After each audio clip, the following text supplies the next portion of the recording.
So hello everyone. और आज हम प्रॉब्लम्स करने वाले हैं। 90 तक हमने कर ली थी, आज हम 95 तक कर लेते हैं। 5 प्रॉब्लम्स और कर लेते हैं ब्रेन फोटोज तक।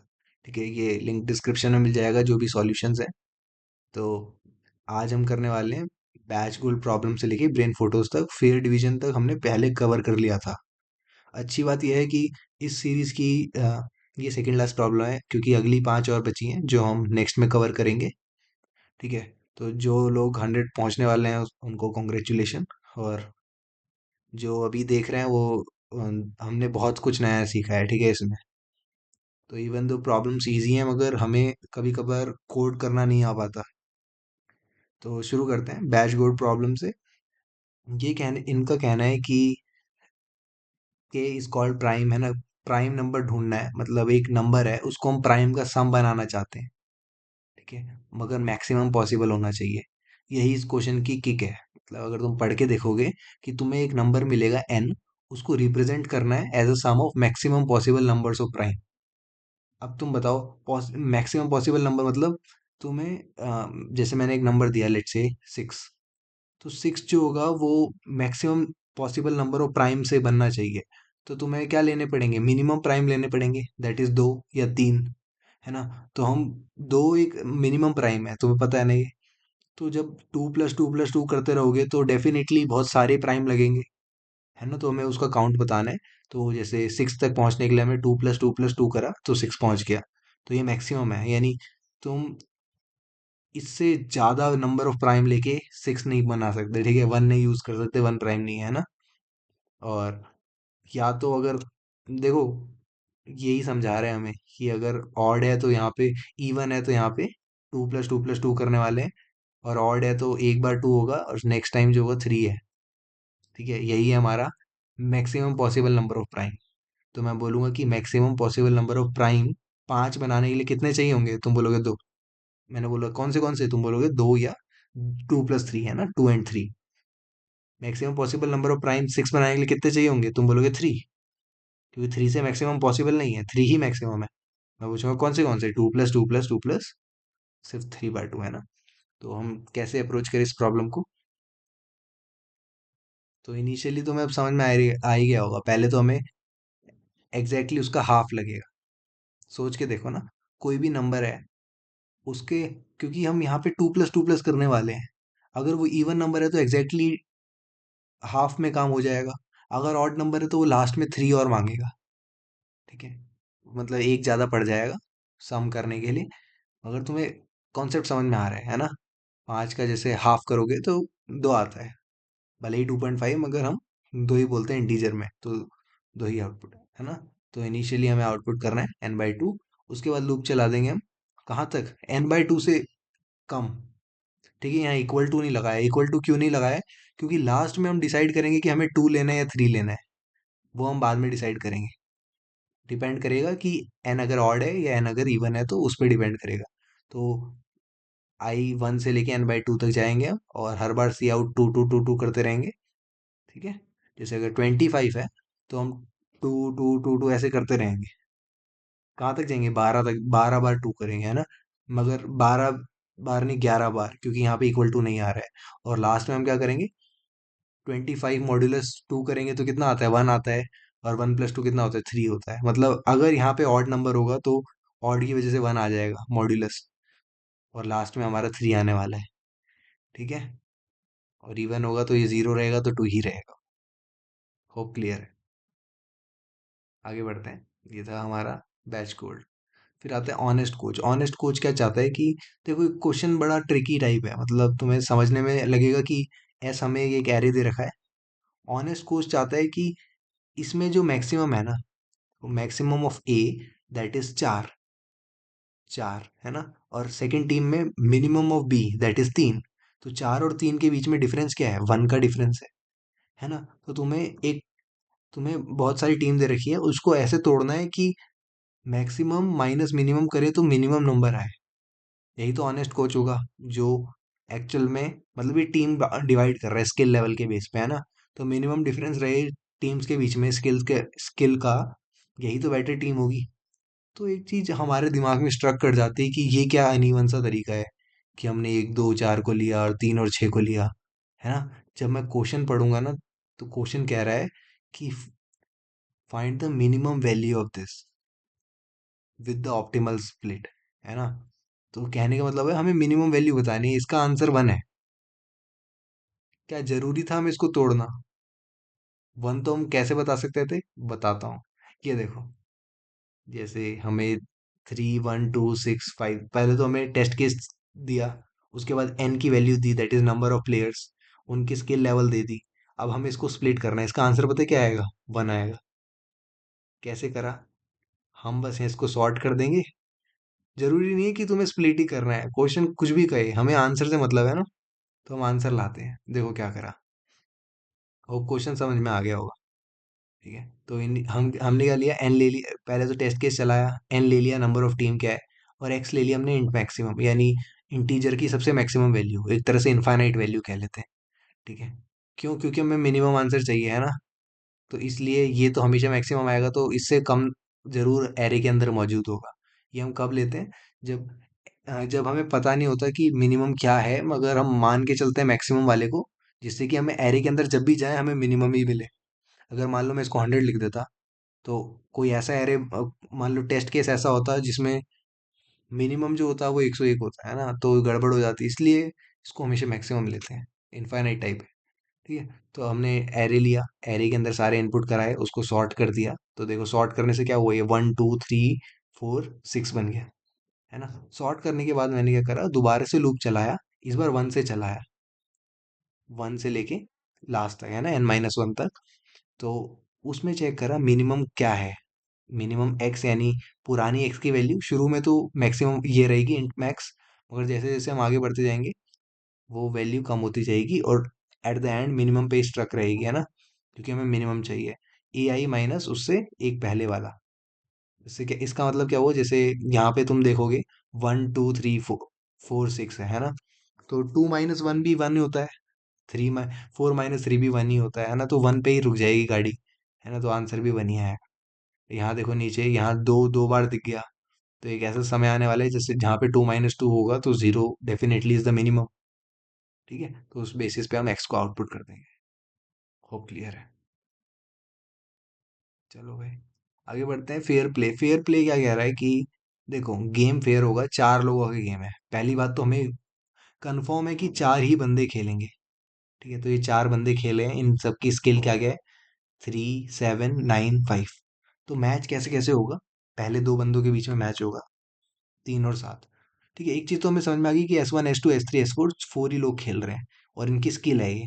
3 और 7 के बीच में मैच होगा तो 7 डेफिनेटली जीतेगा, तो मैंने बोला ठीक है, 7 जीतेगा, अच्छा बात है। इधर देखो, 9 और 5 के बीच में मैच होगा तो कौन जीतेगा, 9 जीतेगा। तो फाइनल्स में कौन पहुंचे, 7 एंड 9। तो चेक करो, क्या 7 और 9 मैक्सिमम थे? क्या ये डिजर्व करते थे फाइनल में खेलना? हाँ, एकदम। तो यस इज द आंसर। अब तुम बोलोगे ये डिजर्व करते हैं मतलब, नीचे वाला एग्जांपल देखो तब समझ में आएगा। 4 और 5 में से कौन जीता? 5 जीता, क्योंकि बड़ा 5 है ना। 6 स्किल ज्यादा है उसकी ना। 6 और 9 में से कौन जीता? 9 जीता, क्योंकि बड़ा 9 है। फाइनल्स में कौन पहुंचे? 5 और 9। मगर क्या ये डिजर्व करते थे? 9 तो डिजर्व करता था, 5 नहीं डिजर्व करता, क्योंकि 6 तो उससे भी बड़ा था। समझ में आया? स्किल में 6 दादा था 5 का, मगर वो 9 से भिड़ गया, तो गलती हो गई, है ना। तो this is not a fair game. समझ में आ रहा है कहाँ जा रहे हैं? यानी अगर तुम वो देखो, ऊपर ऊपर का देखो, तो मैक्सिमम टू जो है ना, मैक्सिमम टू देखो इसमें कौन से हैं, 9 और 6। अगर वो एंड में बचते हैं, जैसे यहाँ मैक्सिमम टू जो थे वो 9 और 7 थे, तो ये एंड में बचे, तो यानी फेयर प्ले चल रहा है। ठीक है, तो एक बेसिक सा लॉजिक है, मैं तुम्हें कोड के थ्रू बताता हूँ, येस और नो आउटपुट करना है ना। समझ में आ गया ना तुम्हें क्या, कहाँ जा रहे हैं हम? तो बेसिक सा लॉजिक है कि पहले तो चार इनपुट है, तो S1 S2 S3 S4 ले लिया। ठीक है, तो बेसिक सा लॉजिक ये है कि अगर तुम्हारा S1 और S2 का मिनिमम जो है वो ज्यादा निकल जाता है मैक्सिमम में से भी, S3 और S4 का, तुम सोच रहे होगे कि ये कह क्या रहा है। इसको थोड़ा दिमाग में रखो कि पहले दो प्लेयर हैं, उसमें से जो मिनिमम बंदा है ना, वो ही ज्यादा निकल जा रहा है मैक्सिमम बंदे से। तो भाई गड़बड़ मामला है। मैं सेकंड वाला भी बताऊंगा, इन दोनों में से कोई भी ट्रू होगा तो आंसर नो ही आने वाला है, ठीक है। पहले मैं ये वाला समझा देता हूँ तुम्हें। समझ याद हो गया ये? याद मतलब मैं क्योंकि एग्जांपल दिखाऊंगा तुम्हें, ठीक है। तो ये देखो, ये वाला एग्जांपल देखो। मिनिमम ऑफ S1 और S2, मिनिमम क्या है? 6 और 5 में से 5 मिनिमम है, ठीक है। और 3 और 2 में से मैक्सिमम कौन है? 3 मैक्सिमम है, यानी 3 जीत गया। 3 तो 5 से भी छोटा है। यही तो कंडीशन सेटिस्फाई हो रही है। समझ में आया? कि जब 5, 5 क्या बड़ा है 3 से? हाँ बड़ा है, तो नो आंसर है भाई, क्योंकि फेयर प्ले नहीं चल रहा है। समझ में आया? दूसरा वाला देखो, कि मिनिमम तीसरे और चौथे में से, ये देखो, तीसरे और चौथे में से मिनिमम कौन सा है? 6 है, ठीक है। 9 और 6 में से मिनिमम 6 है। अगर वही ज्यादा निकल गया 4 और 5 में के मैक्सिमम वाले में से, यानी 5 में से 6 5 से बड़ा है ना, तो आंसर नो है। बाकी सभी केसेस में आंसर यस है। सिंपल था ना क्वेश्चन, ऑब्जर्वेशन बेस्ड था, ठीक है। और भी तरीके हैं, जरूरी नहीं है इस पे आना है। जस्ट तुम्हें इजीली बता दिया, लूप वगैरह चला या कुछ अलग से काम नहीं करना पड़ा हमें। इफ कंडीशन ने ही काम खत्म कर दिया, तो अच्छा सॉल्यूशन था। ठीक है, अब देखो, one n cubes. One n cube क्या कह रहा है कि ये तुमने पास्कल ट्रायंगल वगैरह पढ़ा होगा, है ना। लीड कोड में भी यही चल रहा था। तो देखो, तुम्हारे पास नंबर ऑफ डब्बे जो हैं वो क्वेश्चन में दे रखा होगा, तुम्हें बताने कि उसकी हाइट कहाँ तक जा सकती है। जैसे तुम्हारे पास एक डब्बा है तो उसकी हाइट एक ही जाएगी।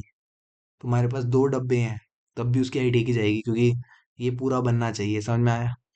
तो ये हाइट दो तक पहुंचने के लिए कितने डब्बे चाहिए? 1 2 3 4, 4 डब्बे चाहिए हाइट 2 पहुंचने के लिए। अब क्वेश्चन कह रहा है मेरे पास तो 25 डब्बे हैं। मैंने बोला कोई बात नहीं, देखते हैं कहाँ तक पहुंच पाओगे तुम। तो इन सब का काउंट करके देखोगे अगर, तो आता है 20 आंसर। मैंने करा है, मैं टाइम वेस्ट नहीं करना चाहता, 1 2 1 2 कर दे, है ना। तो 20 आंसर आता है।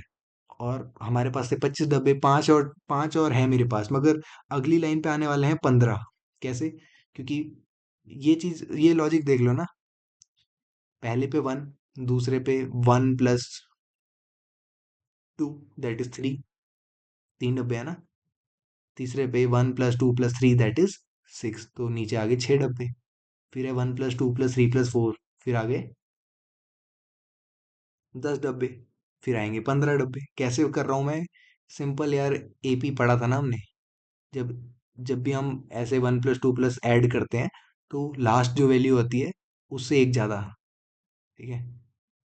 अभी तो साफ पता चल रहा है कि 3 में 2 जोड़ो 5 और एक 6 होता है, मगर मैं ऐसे ही बता रहा हूँ कि जब ज्यादा वैल्यूज होती है तब कैसे करते हैं। 3 से एक ज्यादा क्या होता है? 4।